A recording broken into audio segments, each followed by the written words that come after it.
Welcome. हम novel start करते हैं हालिम, जिसकी नेक्स्ट एपिसोड हम स्टार्ट कर रहे हैं। तुम्हें मालूम है, एक दिलचस्प तहकीक हुई थी जिसमें रेप शुदा ख़वातीन और बच्चियों के वो लिबास इकट्ठे किए गए जो उन्होंने रेप के वक़्त पहन रखे थे। वो अपने इर्द गिर्द दायरा सूरत इकट्ठे लोगों से कह रहा था। वो साथ ही काउंटर पर रखी चाय की प्याली के किनारों पर उंगली भी फेर रहा था। दूर खड़ी तालिया इस अंदाज को पहचानती थी। वो जिया में खड़े चाय की प्याली थामे फाते रामजल को पहचानती थी। और जानते हो, सबके लिबास मुख्तलिफ थे। किसी का पूरा लिबास था, किसी का खुला, किसी का तंग तो किसी का छोटा। इसलिए सिर्फ लिबास को इल्ज़ाम देना छोड़ दो। लिबास वहाँ मैटर करता है जहाँ औरतों मर्दों का रोज़ का बैठना हो। ख़वातीन अपने नाजेबा लिबास से किसी को मतवज्जा करें, मगर रूटीन में बस में सफ़र करती औरतें, सड़क पे गुजरती लड़कियां, स्कूल जाती बच्चियां, इनके लिबास से कतई नज़र इनको छेड़ा जाता है। अबाया हिजाब वाली भी रेप होती हैं, और 8 साल की फ़्रॉक वाली बच्ची भी। ज़िम्मेदार कौन है? कोई मुझे ये बता सकता है कौन है?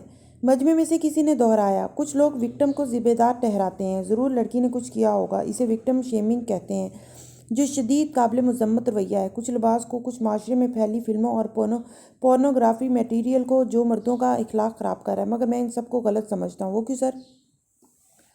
क्योंकि जब कत्ल होता है तो आप लोग मकतूल को कसूरवार ठहराते हो कि शायद मकतूल के लिबास ने कातिल को उकसाया हो, या शायद माशरे में फैली तशद्दुद अंगेज़ वीडियोस गेम्स ने कातिल को ऐसा बनाया हो। नहीं ना, आप कातिल को कसूरवार ठहराते हो क्योंकि कातिल खुद गुनाहगार होता है। इसमें माशरे में बाकी हम सब भी रहते हैं। सब तो कातिल नहीं बनते। सबको किसी को मारने नहीं करने लग जाता।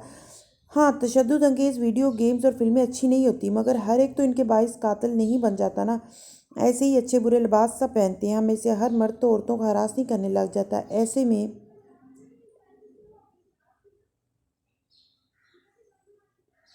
कसूरवार कौन हो? सिर्फ वो मर्द जो हरास कर रहा है, सिर्फ वो मर्द वही कसूरवार है। मजम्मत इसकी करनी चाहिए। विक्टिम के लिबास को वजह बना के हर तरह के अमल को जस्टिफाई नहीं करना चाहिए। हम कत्ल को जस्टिफाई नहीं करते तो हरासमेंट को क्यों करते हैं? एक बच्ची रेप होती है तो लोग माँ बाप से लेके बच्ची के लिबास तक को पहले तनकीद का निशाना बनाते हैं। ये गलत रवैया है। गुनाहगार को इल्ज़ाम देने की आदत डालें, विक्टिम को नहीं। आप लोगों को इसके बारे में सोचना होगा। ये कहते हुए उसने चाय के कप को लबों से लगाया तो घोंट भर के जैसे मज़ा नहीं आया। ये ठंडी हो गई। कप नीचे किया तो एक लड़की ने मजमे में से सर निकाल के तंजिया सा पुकारा। फाते साहब, आप तो यूँ कह रहे हैं जैसे अक्सर इन चाय स्टॉल्स पे आते हों। आपको तो आपके ज़ाती गार्ड्स हाथ में चाय काफ़ी ला देते हैं। यहाँ तो आम लोग आते हैं सर। आप तो सिर्फ फ़ोटो ऑप के लिए आते हैं। लड़की की आवाज़ ऊंची थी। मजमे से हटके खड़ी तालिया की मुस्कुराहट गायब हुई। वो लट सी सीधी हुई। यशर ने भी चौंक के इसे देखा। हमारे मुखालिफ अखबार के रिपोर्टर्स को नहीं होना चाहिए था यहाँ। इसको मैं जानता हूँ, ये मुखालिफ है। खबर फैल गई होगी। अब क्या करें? वो भी परेशान होगी। भरे मजमे में बदमज़गी किसी सूरत काबिल कबूल नहीं थी। मैं देखता हूँ। अशर आगे बढ़ने लगा तो आलिया ने रोका। 1 मिनट, इनको खुद संभालने दो। स्टूल पे बैठे फाते ने लड़की के तंज के जवाब में मुस्कुरा के सर झटका और दिलचस्पी से देखा। तो आपका ख्याल है वान फाते एक शाहाना ज़िंदगी गुजारने वाला आदमी है जिसे आम लोगों के मसाइल का इल्म नहीं है? सर, मेरा ख्याल है आप सिर्फ फ़ोटो ऑप कर रहे हैं, कंपेन स्टंट। अगर आपको आम लोगों के मसाइल का इल्म होता तो आप रोज़ ऐसे चाय और सूप के स्टॉल्स पे आते और लोगों के मसाइल सुनते। रिपोर्टर बहुत पक्की थी और इत्मीनान से बोल रही थी। तालिया ने गुस्से भरी बेबसी से मुट्ठी भींची, मगर वो इस वक्त कुछ नहीं कर सकती थी।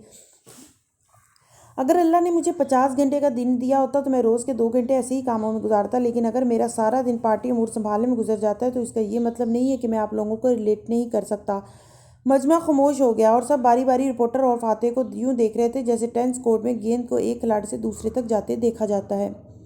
तो आप मान लें ना कि आप सिर्फ एक असिस्टेंट करने आए हैं, या ना कि ये आम सी चाय पीने, क्योंकि आपके हाथ में पार्लिमान जाते हुए अमूमन स्टारबक्स का कॉफ़ी गिलास होता है जिस पे बारिस्टा आपके बॉडीमैन या सेक्रेटरी का नाम लिखता है, वो भी गलत स्पेलिंग के साथ, जिसका मतलब है कि आप अपनी कॉफ़ी भी खुद नहीं खरीदते। साथ ही रिपोर्टर ने एक इस्तेहज़ाइया सा इशारा इसके हाथ में पकड़ी प्याली की तरफ किया। वान फाते की मुस्कुराहट गायब हुई। चेहरा संजीदा हुआ। आंखें छोटी करके रिपोर्टर को देखा। आप ये दावा कर रही हैं कि मुझे चाय के बारे में कुछ नहीं मालूम? मुड़ के स्टॉल के चूल्हे के पीछे खड़ी मोमर औरत को पुकारा। खातून, आप इधर आ जाइए। वो आस्तीनें फोल्ड करता उठा और घूम के चूल्हे के पीछे पिछली तरफ आया। मोमर औरत हक्का बक्का रह गई। पीछे तो हट की मगर परेशान थी। मैं कर लेती हूँ फाते साहब। ये प्लान का हिस्सा नहीं था जो इसे बताया गया था। आप एक चाय के आशिक को अपने इश्क की तौहीन बर्दाश्त नहीं है खातून। या मजीद बर्तन रख दें। वो बर्नर के पीछे आ खड़ा हुआ। आस्तीन ऊपर चढ़ाए हथेलियाँ मेज़ के किनारों पर रख के मुस्कुरा के इसने रिपोर्टर को देखा। वो भी मुस्कुराई, जैसे चैलेंज दे रही हो कि ये ड्रामा ज़्यादा देर तक नहीं चलेगा। दायरा सूरत हजूम में दबी दबी पुरजोश आवाज़ें गूंजने लगी। लोग मुस्कुराते हुए चहकते हुए वीडियोस बना रहे थे। अशर से मजीद बर्दाश्त ना हुआ।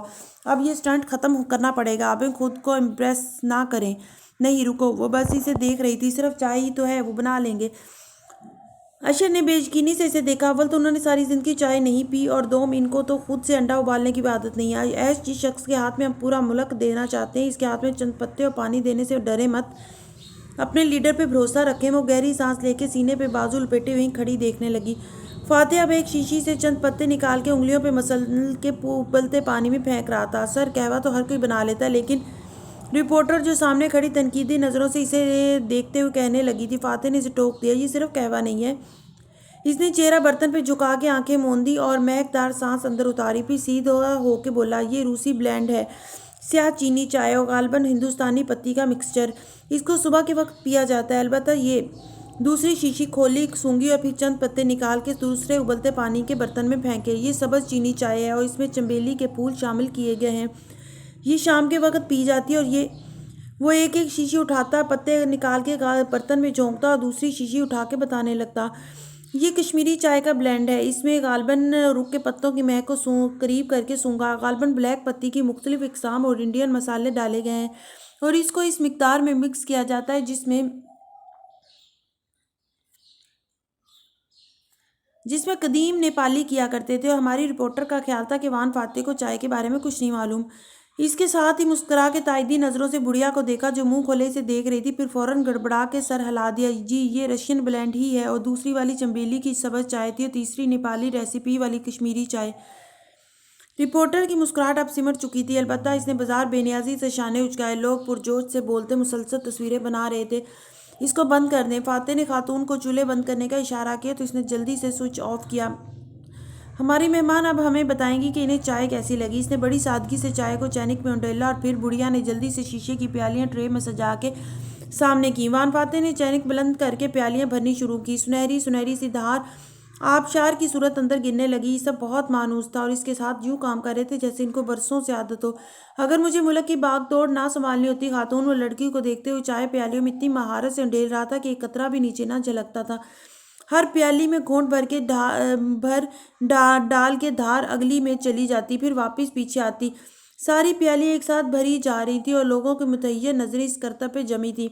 तो मैं शेफ बनने को तरजीह देता, मगर मसला यह है कि एक चैनक रखी और दूसरी उठा के बाकी कब भरने लगा। बुढ़िया साथ साथ काम कर रही थी। मुझे ज़्यादा बड़े मसले हल करने हैं और मेरे पास फोटो ऑप्स के लिए टाइम नहीं है। मगर आपको एक प्याली उठा के बाजू बढ़ा के लड़की की तरफ बढ़ाई जिसके कंधे और चेहरे के जाविये अब तक सीधे हो चुके थे। काफ़ी की जगह पे चाय पे आ जाना चाहिए क्योंकि ये ज़्यादा रिफ्रेशिंग होती है। लोग तालियां बजाने लगे और वो मुस्कुरा के वापस सीधा हुआ। फिर खातून को इशारा किया। वो इनके वर्कर्स अब लोगों को चाय सर्व करने लगे थे। रिपोर्टर लड़की ने हार मानने वाले अंदाज में कंधे उचकाए और प्याली से घोंट भरा। अच्छी है, मगर अब देखना है कि क्या आप मुल्क भी इतना अच्छा चला सकते हैं या नहीं। आप मुझे मौका दें, ये वक्त बताएगा कि वान फाते को क्या क्या करना आता है। वक्त सारे सवालों का जवाब दे दिया करता है। फिर वान फाते ने सिर्फ मुस्कुरा के मजमे की तरफ अलविदाई अंदाज में हाथ बुलंद किया। फिर वो मुड़ा तो गार्ड्स फौरन इसकी तरफ बढ़े। वो इनकी मैयत में चलता इस जगह तक आया जहाँ दम बखुद खड़ा अशर और मुतमन सी तालियां नजर आ रही थी। हाँ, फाते की मजमे की तरफ पूछती और वो इसका चेहरा नहीं देख सकते थे, इसीलिए इसकी मुस्कुराहट गायब हो चुकी थी। और वो करीब आते ही दबी आवाज़ में खुद को कोसते हुए बोला था, या अल्लाह, आइंदा बगैर तैयारी के कभी फ़ोटो आप नहीं करना, नेवर। झरझरी लेके वो आगे बढ़ा तो वो मुस्कुराहट दबाए पीछे लपकी। रिलैक्स बॉस, आपने अच्छा संभाल लिया, बचत होगी। हाबिंग, आपको चाय के इतने नाम कैसे मालूम थे? अशर इनके साथ तेज तेज चलता ताज्जुब से पूछ रहा था। शीशों पे इंग्रेडिएंट लिखे थे यार, मैंने पढ़ लिए थे। मगर सर, आपका एतमाद ये बता रहा था कि आप इन खुशबुओं को पहचानते थे। इसमें कौन सी रॉकेट साइंस थी? हर कोई पहचानता है खुशबुओं को। वो बेपरवाही से भरी खफकी से बोलता तेज तेज चल रहा था। राहदारी में आगे भी लोग थे तो चेहरे पे जबरी मुस्कुराहट सजा ली थी।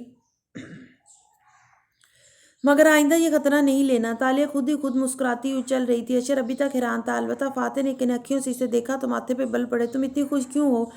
बंधारा की बेटी ने शाने उचकाए। वान फाते को चाय बनाते देखना एक ऐसा मंजर है जो रोज रोज देखने को नहीं मिला करता। इसे हंसी आ रही थी और वो बदक इसे काबू किए हुए थी। शेरा खुशी से दमक रहा था। फाते ने कुछ सख्त सख्त बुड़बड़ा के इसे तमीज से चलने का कहा और आगे चलता गया, मगर तालिया के लबों से मुस्कुराहट जुदा नहीं हो रही थी। इसने इसीलिए चाय के स्टॉल का इंतखाब किया था क्योंकि वह जानती थी वो चाय खाने में लगे मजमे को संभाल सकता था। शाम हुई तो बीएन के ऑफिस की शीशे की खिड़कियों के बाहर छाता अंधेरा वाजिया दिखाई देने लगा। ऑफिस के सारे हाल्स में सफ़ेद बत्तियां जल उठी। अक्सर लोग छुट्टी करके घर जाने की तैयारी करने लगे। अलबत्ता कुछ जिम्मेदार अफराद अपने ऑफिस में काम करते दिखाई दे रहे थे। ऐसे ही ग्लास वॉल्स का एक बड़ा सा ऑफिस था जिसमें मेंबर पार्लियामेंट अदीब सूद अपनी पावर चेयर पर बैठा काम करता दिखाई दे रहा था। इसका ऑफिस इस कतार में था जहां सारे ऑफिस शीशे की दीवारों से बनाए गए थे। सामने राहदारी थी, उसके पार स्टाफर्स के कैबिन थे।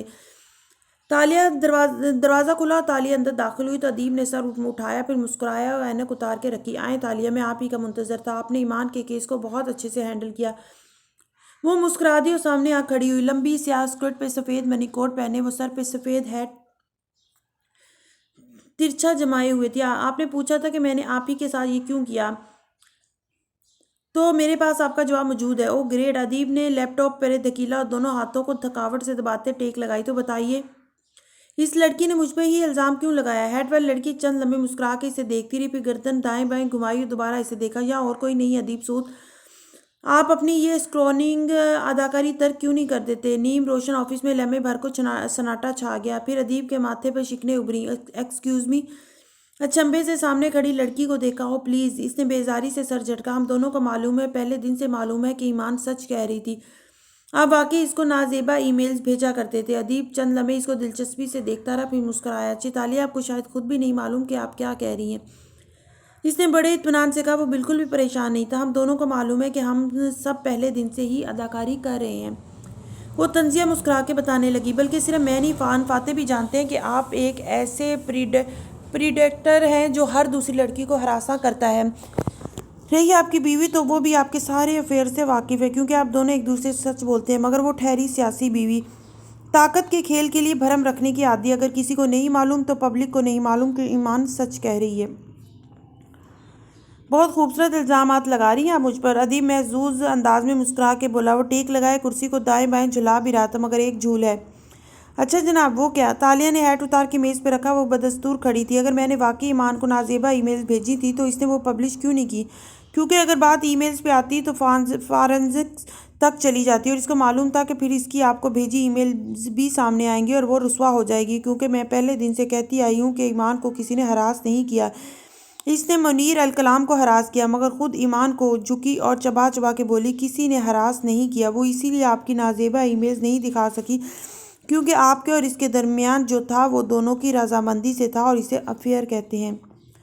बहुत खूब। अदीब ने मुस्कुरा के सर को खम दिया। वो सच बोल रही थी। फिर भी आप पूरा हफ्ता मीडिया के सामने मेरे किरदार की गवाही देती रही। आपने ईमान का साथ क्यों नहीं दिया? क्योंकि मैं सियासी वर्कर हूँ अदीब साहब, और सियासत इसी गंद का तो नाम है। मैंने आपके किरदार की गवाही कहीं भी नहीं दी। मैंने तो सिर्फ एक कौन खेला है। मैं आपसे तवज्जो हटाने के लिए मुनीर अल कलाम को लाइमलाइट पे ले आई और ईमान दफ़ा पे उतर आई।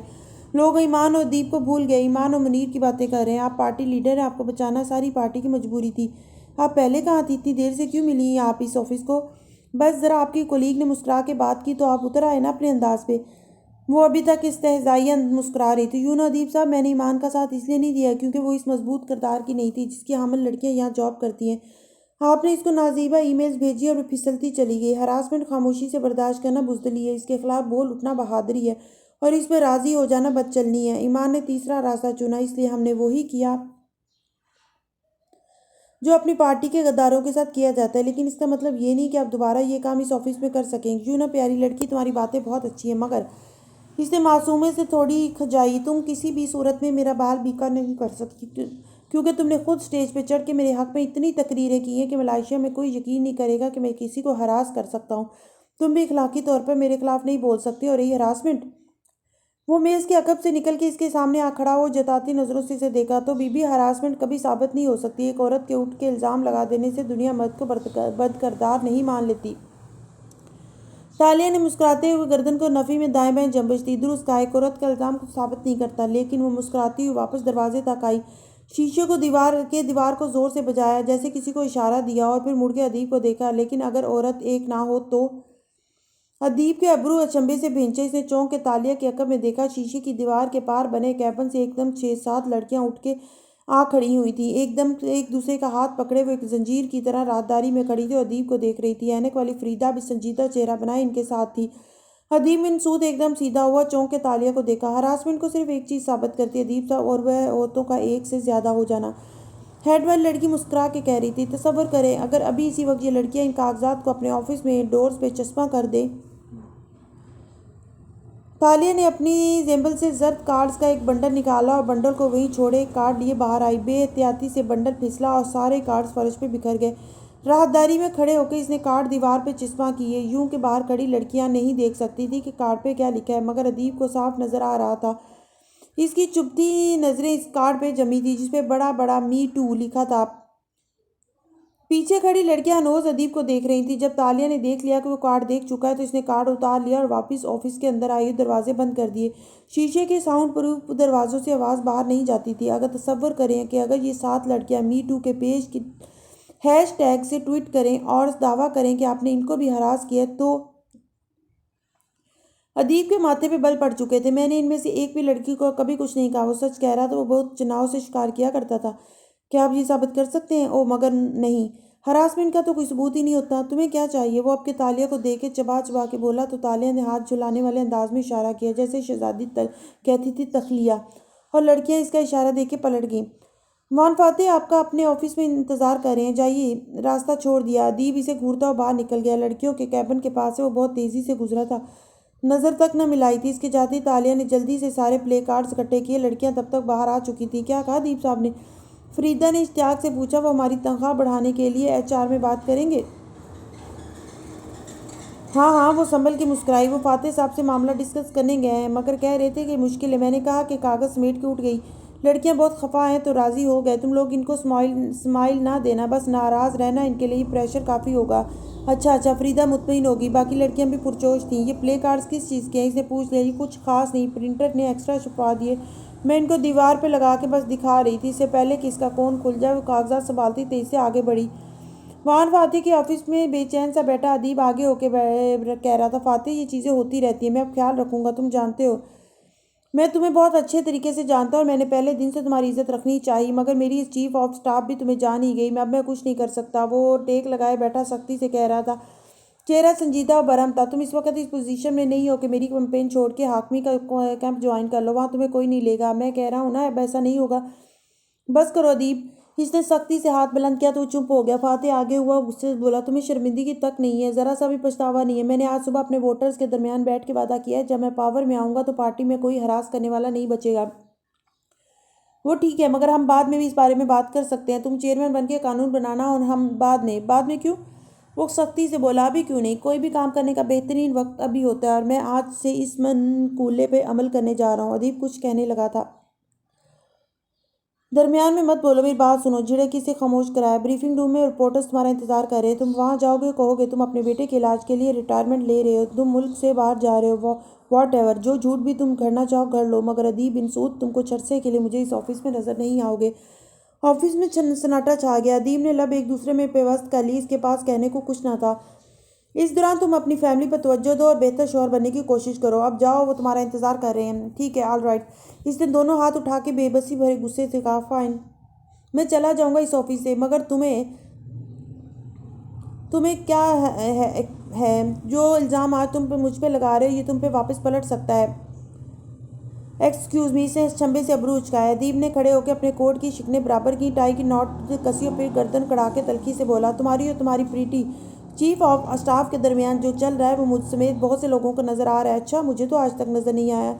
अगर फातिह को अफसोस हुआ भी था तो बाजार इत्मीनान से कहा, वान फातिह, मैं दूर से देख के औरत और मर्द के दरमियान चलती टेंशन भांप लेता हूँ, मगर खैर मैं हरासर प्रीडेटर चला जाता हूँ इस ऑफिस से, मगर तुम लोग अपनी पार्टी जारी रखो। फाइन।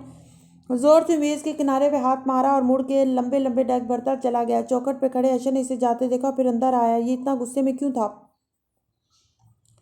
इसे वो बताया जो सुबह हमने डिसाइड किया था। तो इसने आखिर में वही तलखी दिखाई जो हर जॉब से निकाले जाने वाला दिखाता है। ओह अच्छा, बड़ा खबीस आदमी है वैसे। अशर हंसते हुए कुर्सी खींच के बैठा। मैं हैरान हूँ कि ऑफिस वालों को इसके करतूत क्यों नहीं पता थे अभी तक। फातिह बस मुस्कुरा दी और सामने पड़ी फाइल खोल ली। चंद लम्हे वो यूं ही दोनों बैठे रहे। ऑफिस में खामोशी छाई रही। फिर फातिह नजरें उठा के अशर को देखा जो सोच में डूबा खिड़की ब्लाइंड्स को देख रहा था। मुझे खुशी है कि तुम वापस आ गए हो। अशर चौंका, फिर मुस्कुरा दिया। यही चीज़ों की दुरुस्त तरतीब थी। मैं भी खुश हूँ कि मैंने चेतालिया की बात मान ली। फातिह ने मुस्कुरा के ऐनक लगाई और फाइल के सफ़े पलटाने लगा। अशर कुछ देर बैठा अल्फाज तोलता रहा, फिर लहजे को सरसरी सा बनाया। तालिया वाकई शादीशुदा है क्या? फातिह ने ऐनक के ऊपर से नज़र उठा के गौर से इसे देखा। कहती तो यही है। अशर ने नज़रें झुका दी, वो जैसे सोच में था। फातिह गौर से इसे देख रहा था। ऐश, तुम्हारे ज़हन में क्या चल रहा है? अशर चौंका, फिर संभल के मुस्कुराया। यूं ही पूछ रहा था क्योंकि हम एक टीम है तो, और तुम इसके लिए फीलिंग्स रखने लगे हो। इसकी गहरी आंखें अशर पे जमी थी। वो लम्हे भर को चुप हुआ, फिर बेबसी से शाने उचकाए। मुझे नहीं मालूम। फातिह ने ऐनक उतारी और फाइल बंद करके इस पर रखी। असरा को हमेशा से लगता था तुम दोनों के दरमियान कुछ है या होने जा रहा है। हमारे दरमियान बहुत सारी दफ्तरी सियासत आ गई है आबंग। वो खामोशी से लब काटता रहा। क्या कहता कि जिस दिन वो पहली दफ़ा सुर्ख लिबास में असरा की गैलरी में दाखिल हुई थी और इसने ऊपर से आते देखा था, इस दिन से इसकी जगह कोई नहीं ले सका था। तुम्हारी बहन इस सब से बहुत खुश होती अगर ताशा शादीशुदा ना होती। मगर फातिह ने वक्फा दिया तो अशर का माथा ठनका। वो आगे हो। मगर क्या? ताशा ने मुझे इस रोज़ कहा था कि वो अपने शौहर से अलहदगी का सोच रही है। अशर महमूद का सांस रुक गया। इसे खुद भी अंदाज़ा नहीं था ये खबर इसे बेचैन कर देगी। वाकई वो यकीन था। देखो, जब तक वो अलहदा नहीं होते तुम इससे कोई उम्मीद नहीं लगा सकते, लेकिन तब तक तुम अपने और इसके दरमियान से झूठ और सियासत को निकाल तो सकते हो। अशर के कंधे ढीले पड़े, मायूस नजर आने लगा। अब शायद देर हो गई है। सच बोलने के लिए कभी देर नहीं होती। सिर्फ सच्चाई ही दो लोगों के रिश्तों को मजबूत करती है। तुम अगर इसके लिए मुखलिस हो तो पहले अपने और इसके दरमियान सच्चाई लाओ ताकि तुम इसे खो ना दो। वो नरमी से समझा रहा था। अशर ने तजब्जुब से इसे देखा। आप क्यों समझते हैं कि मुझे इसे नहीं खोना चाहिए? वान फातेह सादगी से मुस्कुराया। क्योंकि तालिया मुराद जैसी लड़की से आप जिंदगी में एक बार ही मिलते हैं। वो एक फिक्रा अशर महमूद के सारे फैसले आसान करता गया। वो एकदम उठा, तेजी से बाहर को लपका। इसे तालिया से बात करनी थी। वो अपनी सीट पे नहीं थी। वो दीवानावार राहदारी में भागा। वो अपना बैग उठाए लिफ्ट की तरफ जा रही थी। तालिया, चे तालिया। वो फूले तनफ्फुस के साथ इसके पीछे आया। वो चौंक के मुड़ी, फिर इसे देखा तो सादगी से मुस्कुराई। जी ऐश, मेरे ऑफिस आए, मुझे आपसे बात करनी है। वो अजलत में कहता इसे अपने ऑफिस ले आया। वो हैरान सी अंदर आई तो अशर ने दरवाज़ा बंद किया, फिर मेज़ तक चलता आया ना। वो ना समझी से इसे देखने लगी। आज के लिए बहुत गेम्स खेल ली अशर, अब छुट्टी का वक्त है। इसने याद दिलाया तो वो जो इसे तासुब से देखे जा रहा था, थोड़ी को दो उंगलियों से मसलते हुए बोला, मुझे एक बुरी बात मालूम हुई है। मसलन क्या? वो ठंडे से अंदाज में बोली, आपने उस्मान को जॉब से निकाला था वो, और इसने बदले के तौर पे कुछ गलत कर दिया है। तालिया ने सुकून से अबरू उठाई। वो और वो क्या? वो सोफिया रहमान के पास चला गया और आपको मशकूक करार दे दिया। मेरी इत्तला के मुताबिक सोफिया रहमान आपकी तफ्तीशी फाइल खुलवा रही है। वो लोग आपकी कोई कमज़ोरी, कोई छुपी चीज़ खोजना चाहते हैं। तालिया चंद लम्हे इसको बेतासुर नज़रों से देखती रही। अशर को लगा वो अब भी पुरस्कून है जैसे वो हमेशा होती थी। मगर उस्मान ने क्या किया है? इसका बैग नीचे गिरा। इसकी बेयकीनी से फैलती आंखें दिखाई दी तो अशर महमूद का तनफ्फुस तंग हुआ। उस्मान ने बदले के तौर पर तालिया का चेहरा सुर्ख पड़ने लगा। उस्मान तो आपका आदमी था, आपके इशारों पे चलता था। आपने आपने भेजा इसे सोफिया के पास। तालिया मुराद गायब हो चुकी थी और वो घराती हुई शहजादी ताशा इसके ऊपर मुकम्मल तौर पर छा चुकी थी। नहीं, मैंने नहीं। वो आगे बढ़ी और एक हाथ से अशर की गर्दन दबोच ली, फिर इसे धकीलती हुई पीछे ले गई और झटके से इसे दीवार से लगाया। अकेले ही पल इसने एक तेज धार चाकू इसकी गर्दन पर रख दिया। मुझे लगा मैं नई दोस्त बना रही हूँ, मगर तुम मुझसे ही इनसिक्योर हो गए। तुमने मेरे पीछे हुकूमती तफ्तीश लगा दी, यू इडियट। वो इसके गले से दबोचे चाकू की नोक इसकी गर्दन पे पेवस्त किए घर आ रही थी। सुरख आंखें, जाराना अंदाज और ये हल्क से निकलती गिराहट मा आवाज़। अशर महमूद दीवार से लगा बिल्कुल साख्त हो चुका था। खुदा की कसम अशर, अगर किसी ने मुझे नुकसान पहुंचाने की कोशिश की तो मैं तुम्हारी और तुम्हारी बहन की गर्दनें काट के रख दूंगी। इसकी गर्दन को झटका देके छोड़ा। तुम लोग अभी जानते नहीं हो मैं कितनी बड़ी बला हूँ। लाल अंगारा आंखों के साथ घराती हुई पीछे हटी। तुम बिल्कुल नहीं जानते मुझे। वो शस्त्र सा खड़ा था। वो पीछे हटी और फिर एक हाथ मेज़ पे डाल मार के सारी चीज़ें गिरा दी। कांच की कोई नाजुक चीज़ टूट भी गई, मगर मजाल है जो अशर महमूद ज़रा भी हिला हो। तालिया ने बैग उठाया, एक हकारत भरी गुसीली नज़र इस पर डाली और पैर से नीचे लड़कती चीज़ों को ठोकर मारती बाहर निकल गई। अशर ने दो उंगलियों से गर्दन को छुआ। जहाँ खंजर की नोक रखी थी वहाँ ज़रा सा कट लग गया था और खून की सुर्ख बूंद नीचे लड़क रही थी। अशर ने रंगीन पूरे वो सामने उठा के देखे। वो अभी तक शस्त्र था। ये खंजर कहाँ से आया? ये तालिया ने गर्दन दबोचना कहाँ से सीखा? वो लाजवाब हो चुका था और बाहर राहदारी में चलती तालिया मुराद के कदम मन मन भर के हो रहे थे। इसका सारा वजूद हिल के रह गया था और वो बिल्कुल सांस रोके ऑफिस कैबिन के दरमियान से गुजर रही थी। सरासीमगी और चुकन्नी नज़रों से इतराफ में भी देख रही थी। स्वाजू सीने पर यूं लपेट रखे थे जैसे वो जंगल में कांटों से बच बच के चल रही हो। पीछे शिकारी कुत्ते और इसे अपनी खुशबू को दबाने के लिए काली मिर्च के पत्ते भी ना मिल रहे हों। फाइलें हाथ में लिए सामने से गुजरते दानियाल ने मुस्कुराते हुए उसे खुदाफिज कहा। अगर ये जान ले कि तालिया केएल की सबसे माहिर स्कैमर है तो। वो आगे बढ़ती गई। फरीदा अपने अपने कैबिन से गर्दन ऊंची करके इसे अलविदा बोला। वो इसे जवाब तक न दे सकी। अगर फरीदा को मालूम हो गया कि औरतों के जेवरात चुरा चुरा के इस मकाम तक पहुंची है तो। लिफ्ट मैन ने अदब से सर झुकाया और सामने से हट गया। अगर इसको मालूम हो गया कि तालिया ने इतने साल लोगों के लॉकर्स और पर्स खाली किए तो क्या इज्जत रह जाएगी? वो लिफ्ट में खड़ी हुई और बटन दबाया। सामने ऑफिस का मंजर नजर आ रहा था। दरवाजे एक दूसरे के करीब आने लगे तो मंजर तंग होता गया। ये वो ऑफिस था जिसके लिए वो बड़े से बड़े फॉर्म पे जाके लड़ी थी, अपना चेहरा मंजरे आम पे ले आई थी। लोगों की नज़रों में इज्जत इसने बहुत मुश्किल से बनाई थी। मगर क्या सारे गुनाह और जराइम इसका ताकुब कर रहे थे? क्या वो माफ़ नहीं हुए थे? दरवाजे एक दूसरे में मिल गए और इसका सीना घटता गया। वो बाजू अपने गिर्द लपेटती सराम सीमगी से हालत में कोने में खड़ी थी। लिफ्ट नीचे जा रही तो इसका परेशान दिल डूबता जा रहा था। अगर वान फाते को इल्म हुआ कि तालिया ही हालम है और हालम एक चोर था तो वो किसे किन नज़रों से देखेंगे? या अल्लाह, वो क्या करेगी? चंद मील दूर प्रोसिक्यूशन ऑफिस के इस वसी कमरे में बैठा देर उम्र प्रोसिक्यूटर ऐनक लगाए एक फाइल का मुतालिया कर रहा था। इसके लबों पर मुस्कुराहट और आंखों में चमक थी। दफ्तर दरवाज़ा खुला और एक सांवली रंगत और लंबे बालों वाला औरंग असली नौजवान अंदर दाखिल हुआ। सर, आपने बुलाया था? वो इन्वेस्टिगेटर था और अक्सर इन्वेस्टिगेटर्स की तरह बेपरवाह से हुलिये में था। स्याह पैंट शर्ट के ऊपर चमकते कपड़े की स्याह जैकेट इसने इस मौसम में भी पहन रखी थी।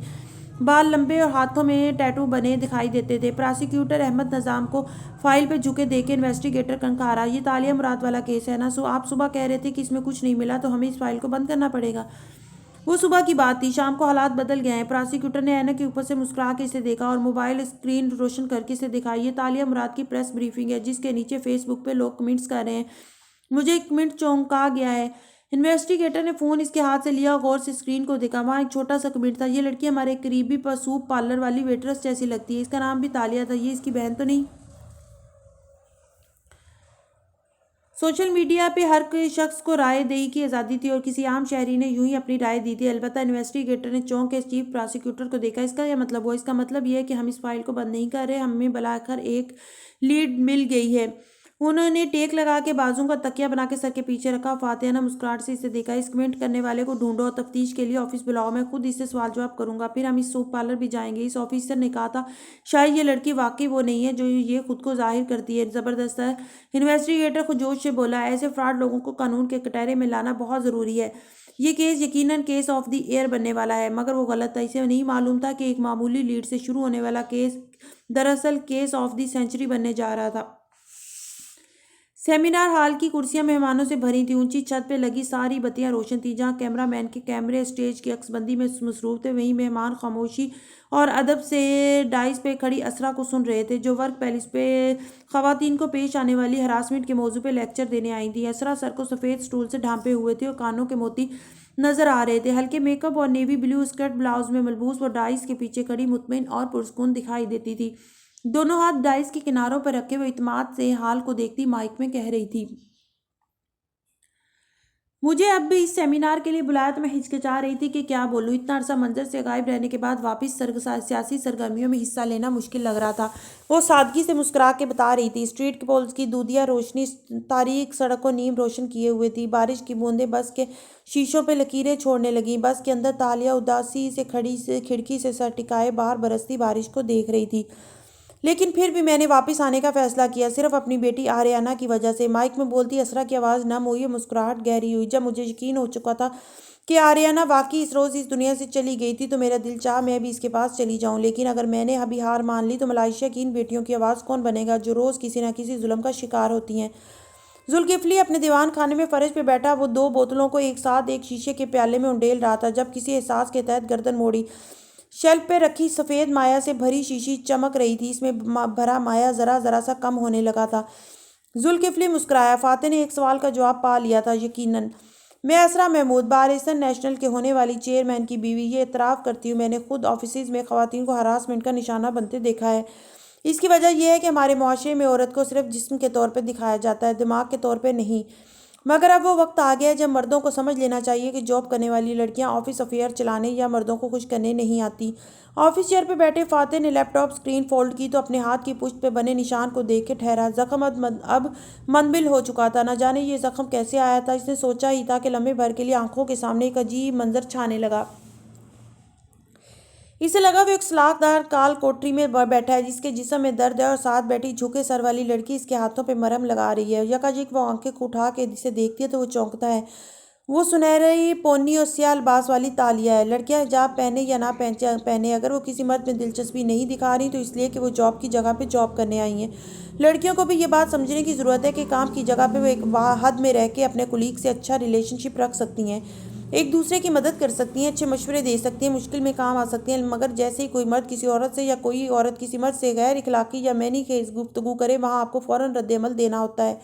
तकरीर करती असरा इत्माद से कह रही थी। फातेह चौंका। लंबे भर के लिए जेहन में दिखाई देने वाला मंजर बुलबुले की तरह फट के गायब हो गया। इसने बेयकीनी से इतराफ में देखा। वो अपने ऑफिस में बैठा था और सब ठीक था, मगर ये कैसा मंजर इसे याद आया था, जैसे वो किसी कैद खाने में हो, ज़मीन पर बैठी तालिया इसके मरहम लगा रही हो।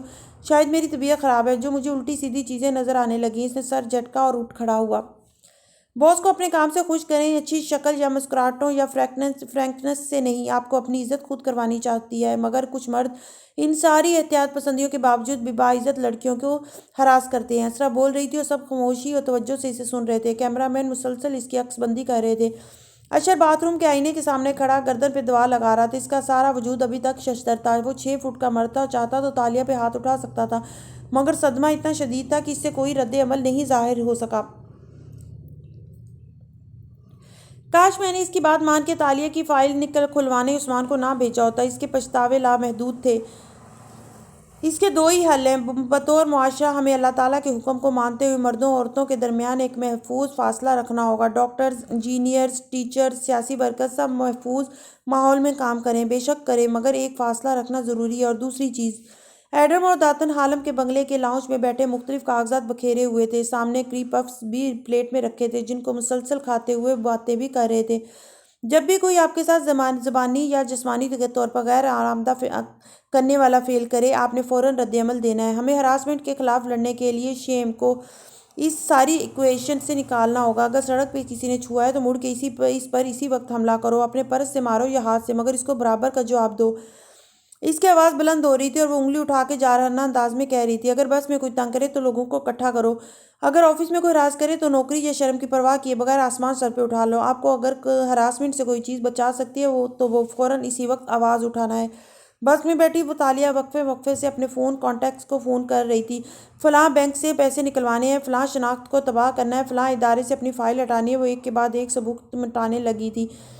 आज लड़कियां कई साल बाद आके बता रही हैं कि फ़लाँ शख्स ने इसको हरास किया था। मैं इन लोगों में से नहीं हूँ जो कहते हैं कि इस वक्त क्यों खामोश रही। नहीं, आपको नहीं मालूम औरत की कितनी मजबूरियाँ खौफ इसे खामोश रखते हैं, लेकिन आपको अब खामोशी तोड़नी होगी। मैं एक माँ भी हूँ, इस बेटी की माँ जो मजलूम थी और दूसरों के सियासी अनाथ का शिकार बन गई। एक मजलूम माँ बेटी की माँ आपसे कह रही है कि अब वक्त आ चुका है, time is up. Taliya soup parlour में चली आई थी और अब पिछले कमरे में खड़ी बूढ़े शेफ को मिन्नत और मजबूरी से एक दास्तान सुना रही थी। शेफ इसे यकीन दिला रहा था कि इसका तमाम वर्क रिकॉर्ड सीसीटीवी फुटेज वो मिटा देगा।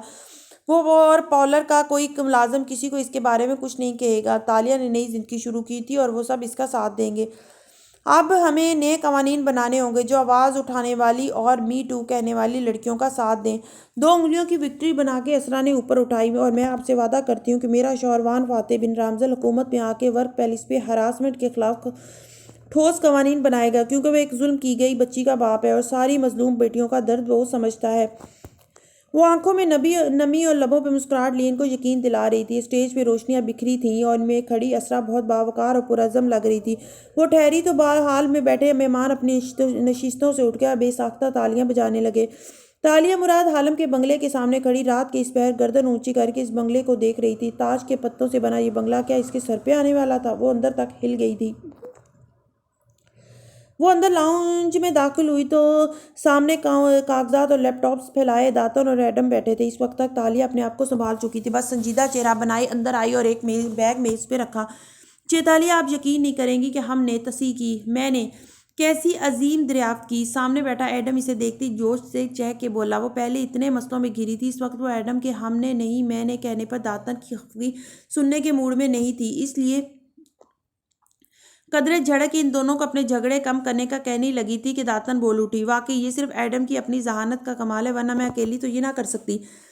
खैर आपने मेरी बहुत मदद की, आप ना होती तो मैं जल्द हिम्मत हार देता हूँ। इतराफ़ कर रहा था। लड़के तुम इतनी जल्दी हिम्मत क्यों हारते हो? तो हमारी तालियों से कुछ सीखो। और अभी तो तुम्हें बहुत आगे जाना है, सेलिब्रिटी जर्नलिस्ट बनना है। आपके साथ काम करके मुझे वाकई यकीन आ गया कि मैं बहुत आगे जा सकता हूँ, बस मेरा वजन भी आगे ना चला जाए। एडम ने कहते हुए प्लेट से एक क्रीप अप उठाया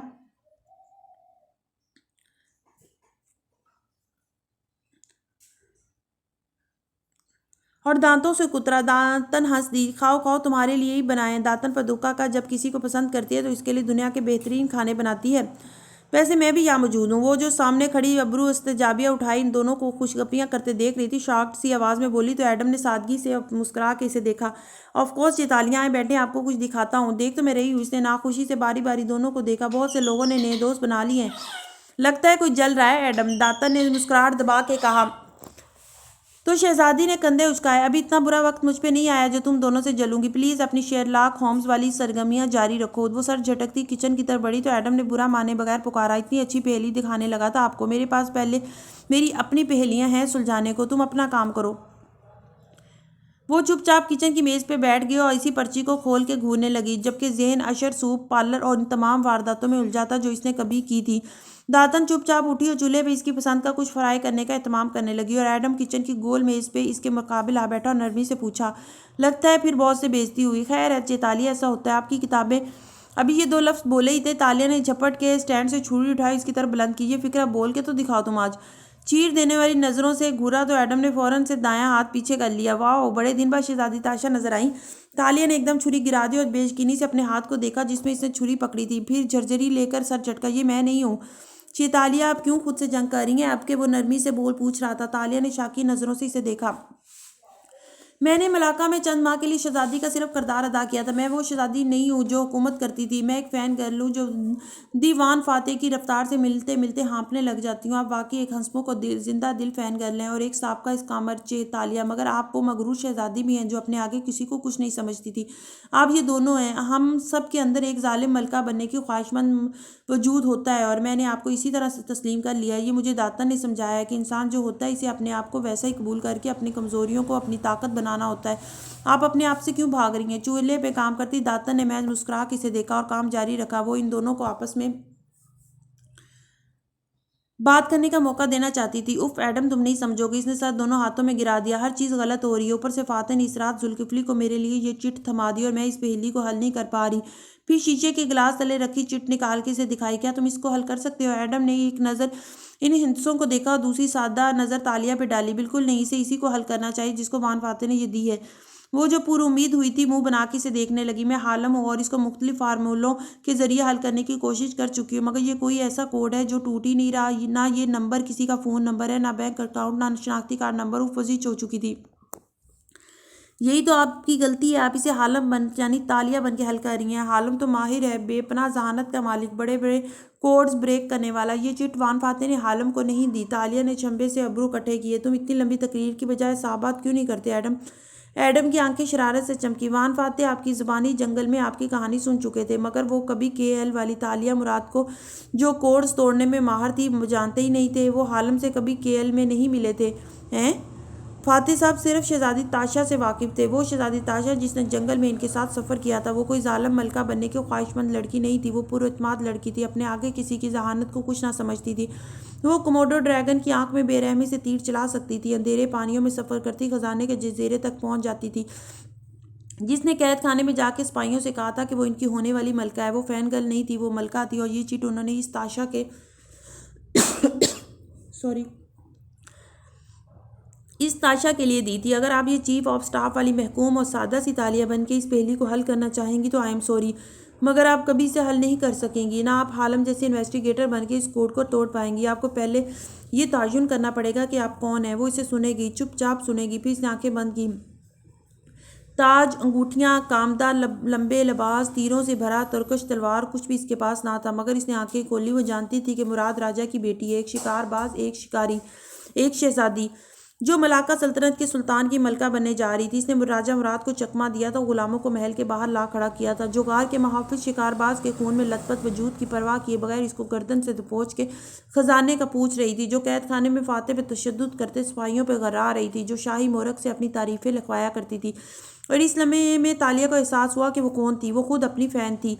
वो अपनी तारीफें इसलिए लिखवाया करती थी क्योंकि वो अपनी जहानत के आगे किसी को कुछ ना समझती थी। वो शहजादी थी और एडम मोरक जबकि फाते गुलाम था। गुलाम वो चौंकी। वान फाते सिर्फ एक गुलाम था। एडम वो बोली तो चौकन्ना लहजा मुख्तलिफ था। एडम ज़ेरे मुस्कुराया। वान फाते मेरी तरह गर्दन कढ़ाई कोर्स बनाने और तोड़ने में माहिर नहीं था। वो तो एक सियासतदान था। इसे ये काम नहीं आते। मैं इसको गलत तरीके से हल कर रही हूँ। इसने चिट ऊपर उठा के इसे गौर से देखा। मैं इस पे दुनिया का मुश्किल से मुश्किल तरीन फार्मूला अप्लाई कर रही थी। जबकि अगर इसे वान फाते ने लिखा है तो इसे तो कोई भी आसान चीज़ होना चाहिए।